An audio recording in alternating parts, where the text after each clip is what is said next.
This week on Today's Homeowner, we're looking at some cool ways to create or improve outdoor living space. We'll follow a great deck project from start to finish, and along the way, we'll share with you some ideas you can use at your home.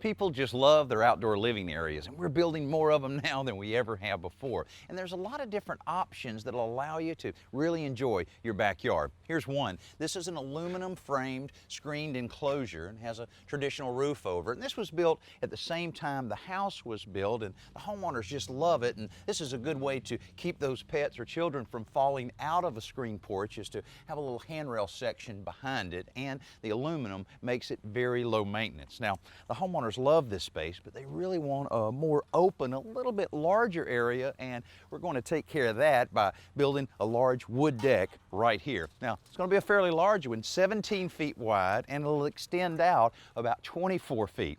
Now, you know, when you think about how much lumber goes into a deck this large, and of course when you have a deck, it's like a magnet for all of the neighbors and friends to come over and have a little get together, that can represent a tremendous amount of weight. So the perfect way to start the perfect deck is to make sure you have the correct foundation to support all that weight. The first step in that direction is laying out the deck location properly so that it meets the house in the right place and it lines up with the interior floor level. It also has to be square to the building and level all the way across its length. Now, with an accurate outline on the ground, the guys can start figuring out exactly how much lumber they'll need to order and begin locating the footings for the columns that will support the deck. These holes are spaced at 8-foot intervals throughout the deck area, and each will be a 2-foot square that goes 2 feet deep. Several pieces of steel rebar are wired together to form a grid that sits several inches above the bottom of the hole before a grade pin is set in to mark the exact depth at which the concrete will be poured. Now, this is a lot of work, a lot more so than just digging regular post holes and pouring concrete around a 4x4 or a 6x6. But it's all necessary because these concrete pads are the foundation for the concrete blocks that will form the columns. And those steel straps that are anchored in the pads will tie to the framing above for extra stability. When the concrete is dry, the masons arrive and begin setting the blocks, and in no time, they're complete and the framing begins. Pressure-treated 2x6 blocks cap the columns, and the 6x6 treated posts run from the house out to the end of the deck. On top of this, the 2x10 floor joists are assembled running perpendicular to the 6x6 post. All of these layers of support will help spread out the load of this heavy deck. And because they're all linked together from the foundation up, we've got a nice rigid platform to start installing the deck. Well, this is the fun part, and really is very easy to install the deck boards if everything else was framed right and it's nice and square. Now, Mark Buffkin, our main carpenter on this job, has built acres and acres of wood decks like this. He has a few tips for you. Yeah, the first thing you want to do is look at the grain in the wood to see which way the arch goes and put that arch up. That way when the sun hits it, it don't cup and hold water. And I know another thing the sun will affect is drying out a little bit of the moisture, the treatment in here, and I guess that's why no gap at all, huh? Right, we like to keep it tight together, so whenever the sun dries out, you're gonna have a little 1/4 inch gap. Doesn't work out. Right, now I'll tell you, Mark, when I've seen a lot of homeowners build wood decks, real frustrating when they get to this point where they have the seam and they're trying to nail those nails in without it splitting. What's your trick there? Well, the trick is just turn the nail over and hit it a couple times, blunt that end. It allows you to get the nail real close to the edge without splitting it. Oh man, this looks great. It looks like you got a full day of work ahead of you. And you know, this is just one option for outdoor entertainment areas, is to use wood like this. And depending on what part of the country you're in, you have a lot of different types of wood that you can use. But Alan has a few other options for you. This is a fairly typical patio, but let's face it, it's boring. It's just a slab of cement with no real character. Now, the good news is that there are some things you can do to really add that extra oomph to your concrete. Start out by thoroughly cleaning the surface. You'll want to use a pressure washer. You may even consider acid washing it. Then add some character by adding some lines to it. A little bit of a pattern by scoring it. Now, that's as simple as putting a masonry blade on a circular saw and creating a tile pattern by cutting some very shallow grooves in the concrete. Then you're ready to add some concrete stain.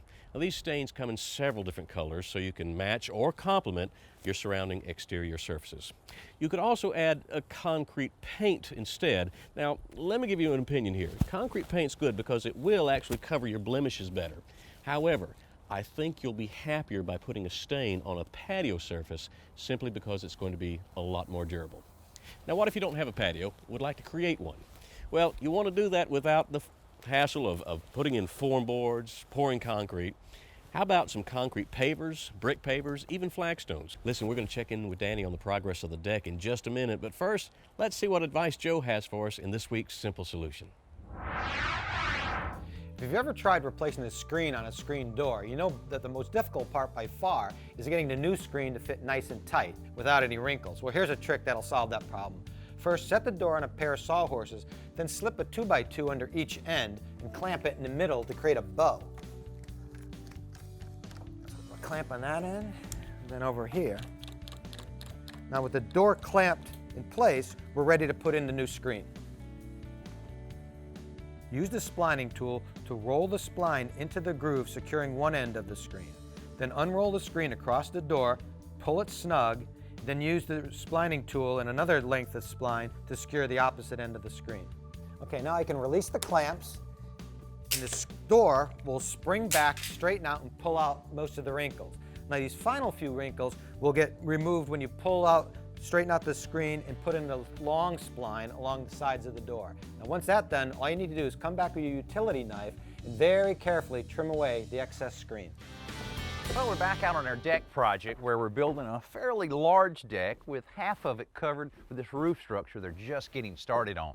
Now, it's pretty darn cold this morning, but over the last few days the weather's been great, and it's allowed them to complete all of the deck boards, quite a few 100 feet of deck boards that went down, all pressure treated material, all coated nails. As soon as they completed that, they started on the skirt board, kind of closing all of this off, sealing it off, really nice appearance on it, using a 12-inch cement board, good way to kind of close all of that out without having to worry about any maintenance down the road. Now, also they've completed the building of a 6-foot wide set of steps leading from the yard up to the deck, and this is always nice to have a nice wide set of steps. It makes it very welcoming to come up onto the deck. Today, the whole focus is on building this roof, and as cold as it is today, you really don't need any shade. It'd be nice if the sun was shining down to warm things up a bit, but during the summer, it'll be great to have this little bit of cover over this, and I can see where the homeowners maybe would have a swing and a little bit of furniture here and there, and they plan on putting large doors here to provide access out to the deck. Now, you know, a lot of people like to have part of their deck covered, but it's great to have the option to be able to move the cover back out of the way, and you can do that with a motorized awning. Now, this is a good example of what Danny just mentioned. We've got a nice-sized patio, some beautiful landscaping, plenty of opportunity for sunshine, but in those hot summer months, you just can't enjoy it out here, and quite frankly, this old decrepit awning just isn't doing anything. So we're going to put in a motorized awning here. Now, certainly if you can install one of these yourself, you can save a lot of money. So we've chosen one from a company called Sunsetter. Now, they tell me that even if I don't know what end of a hammer to hold, I can install one of these. Now, Tim and I, pretty good carpenters, but I've never installed one of these. Well, Alan, I haven't either, but they sent us a good brochure and a DVD that's pretty self-explanatory, so I don't think it'd be too hard. Well, let's give it a shot. This old awning has been here for a lot of years. The fabric is dry rotted, the metal frame is rusted, which slows down the removal. But before long, we're ready to begin putting up the new one.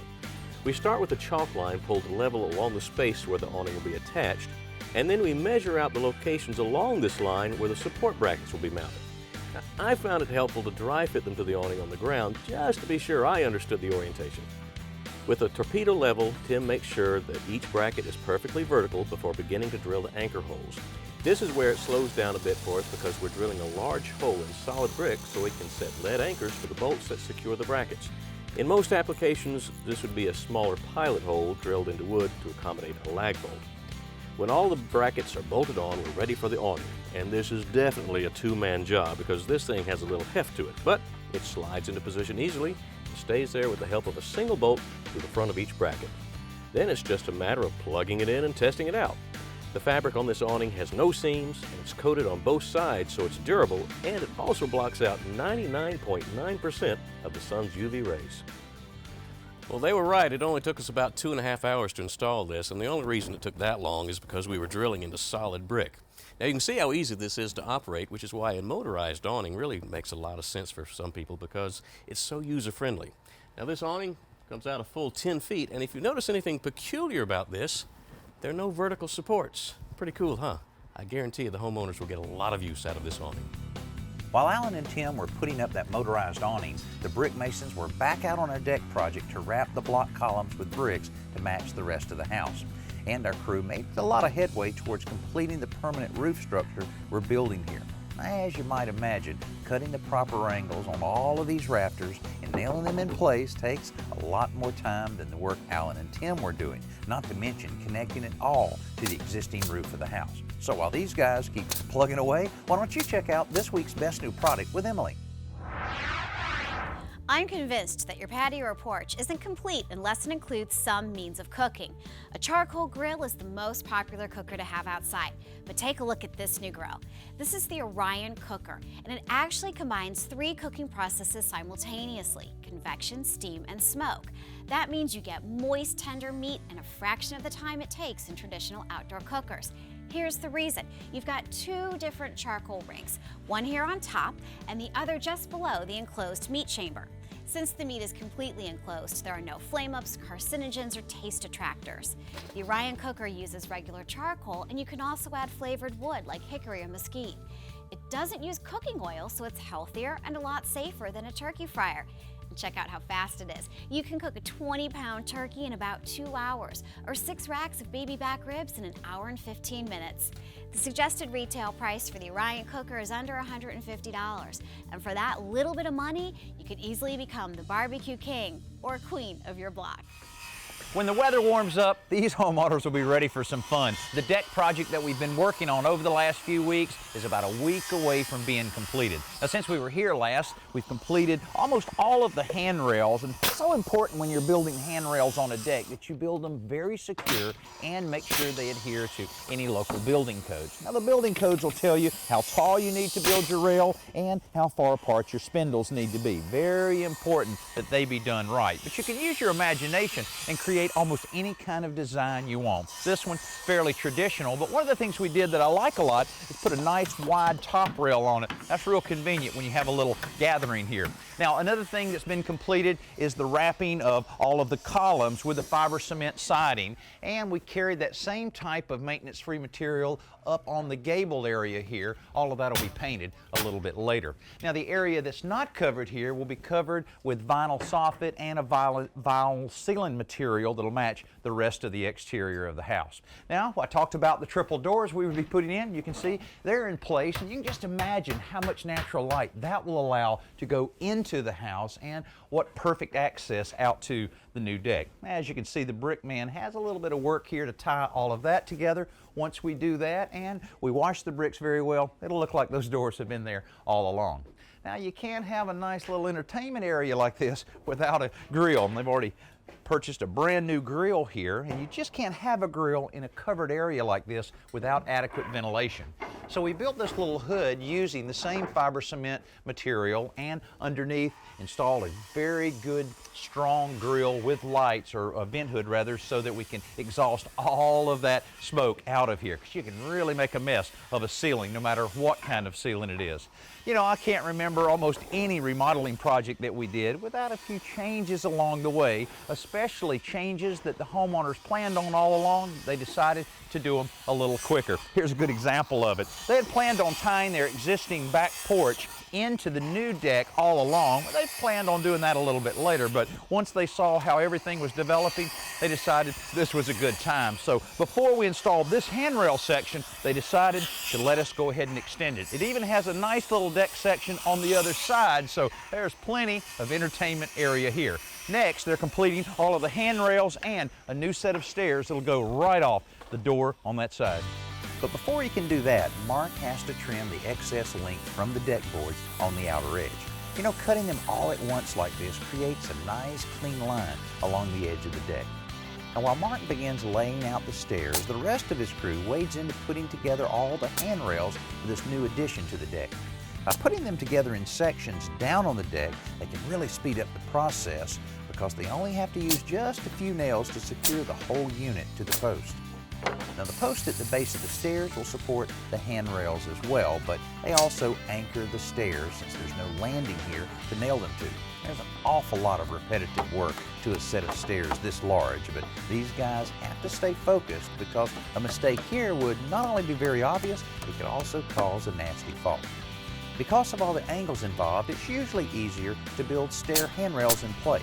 That means almost every individual piece has to be marked in place, then cut to fit exactly. But if you do it right, you'll end up with a beautiful set of stairs that should last a long time.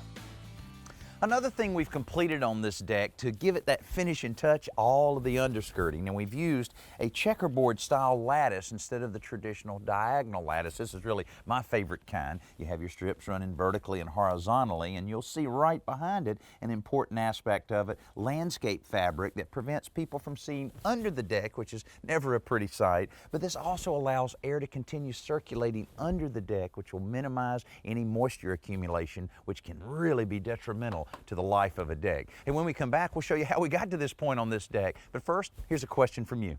Hi Danny, what can I do to cut down on water use and waste without sacrificing comfort? Any suggestions? With the recent drought conditions and the concern over saving our natural resources, I hope more people become as concerned as you are. You know, there's some very simple things you can do. The first is making sure that there's no leaks around your house. Now you can solve most leaky faucets by simply replacing worn washers. Leaky toilets are also a big concern because you can waste up to 50 gallons of water every day. You can replace the flapper valve or install one with a water-saving dual flush option that allows you to use less than 1 gallon of water per flush. Now in the shower, that's where you can use a lot of water. Limit yourself to 5 minutes and install a water-saving shower head.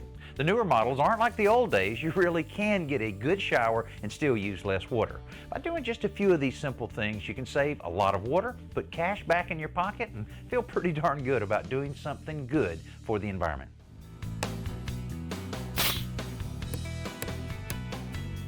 This week we've been looking at ways to improve an outdoor entertainment area, whether it's dressing up a simple patio with a new look and an awning, or creating a whole new space like this great deck we've been building. This thing started out as a 17 by 24 foot deck, but soon grew to connect the existing screen porch and create 2 whole new areas. Now the deck extends all the way across the back of the house. On one end, we created a new entry to the house and covered the deck with a roof that ties into the house so the party can go on rain or shine. You can also keep the grill cooking away regardless of the weather thanks to the vent hood we installed, and when the weather cooperates, there are plenty of places to just sit and enjoy the sunshine. Hey, we know there's a lot of home improvement shows out there, and we appreciate you taking the time to be with us here on today's Homeowner. I'm Danny Lipford. We'll see you soon.